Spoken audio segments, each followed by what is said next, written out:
welcome to The Explainer. Today we're diving straight into the aesthetic, the promises and the ideology of the future, but not the future as it's being imagined right now. Actually, we're looking at a future that was drawn up literally decades ago, yet somehow it completely dictates our present reality. Let's get right into it.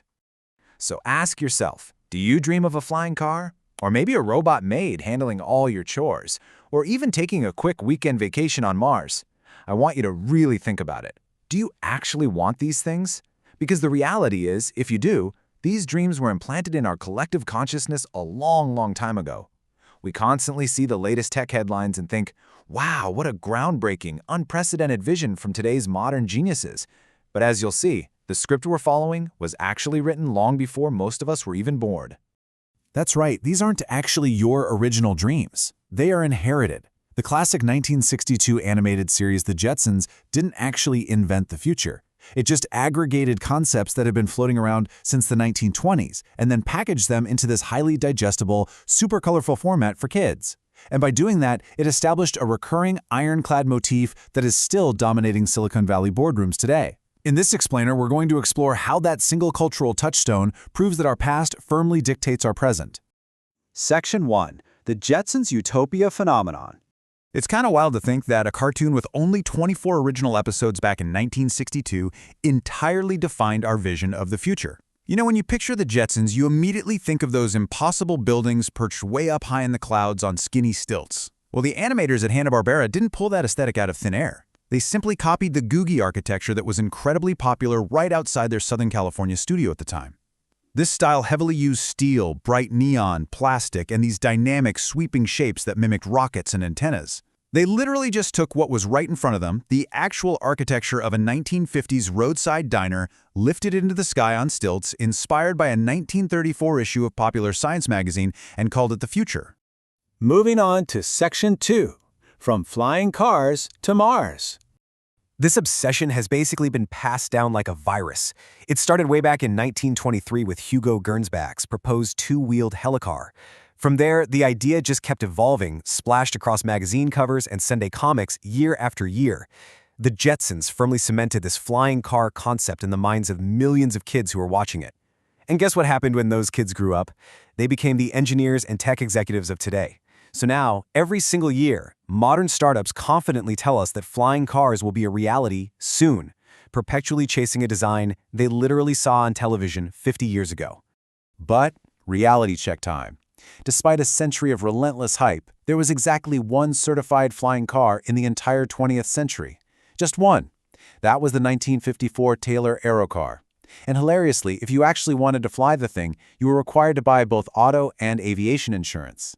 From an infrastructure, safety, and economic standpoint, urban planners largely recognize the flying car as a deeply flawed concept.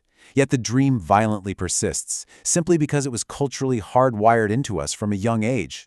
And you know what? We see the exact same playbook with space travel. When today's visionaries show us these beautiful, glossy renders of Mars colonies and orbital luxury suites, they're actually just trying to fulfill a 70-year-old marketing brochure. Back in the 1950s, aerospace engineer Wernher von Braun published these highly influential space exploration articles, and Hilton Hotels actually ran advertising campaigns promising a lavish hotel on the moon. The Jetsons absorbed all of that, made the moon a casual family vacation spot, and now, today's tech leaders are feeding us incredibly similar images.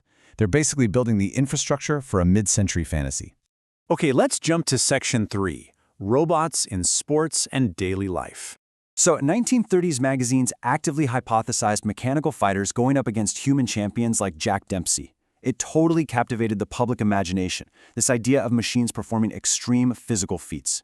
Well, fast forward to 2025, and that fantasy is physically built. The World Humanoid Robot Games in Beijing featured 500 bipedal robots from 16 different countries, all competing in a massive national stadium. They were running, kickboxing, even doing laundry. We literally took the entertainment fantasies of the 1930s and manufactured them out of titanium and silicon. Today, with over 200 distinct humanoid robot models actively in development across the globe, their capabilities are just staggering. These machines can run, jump, play soccer, dance flawlessly, work as hotel concierge, and meticulously sort medicines.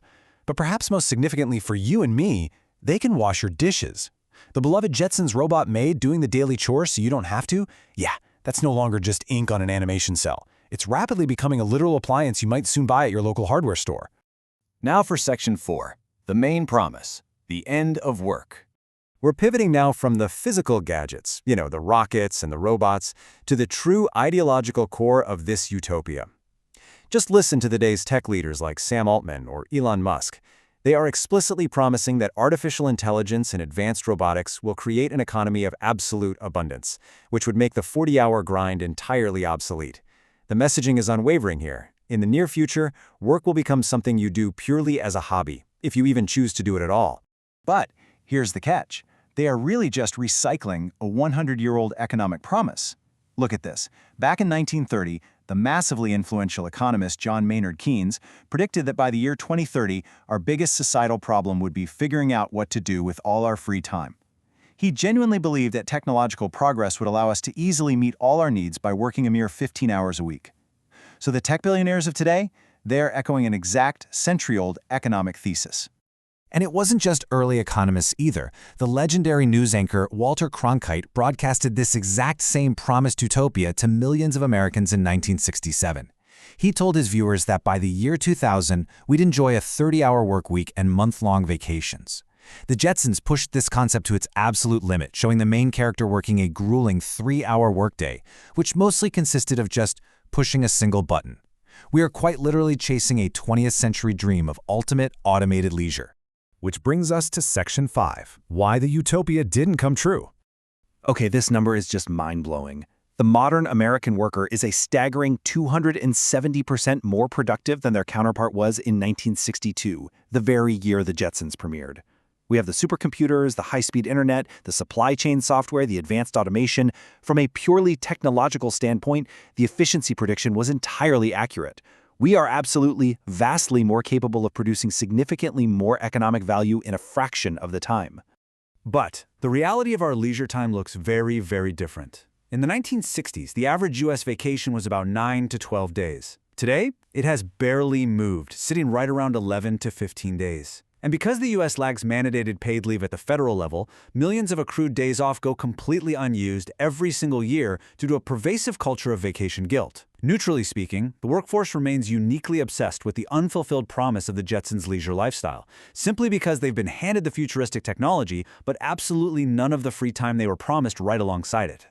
This really brings us to the ultimate paradox of our modern age. I want to leave you with this final thought to take away from our explainer today. We built the humanoid robots. We built the reusable space rockets. We are literally holding supercomputers in our pockets right now.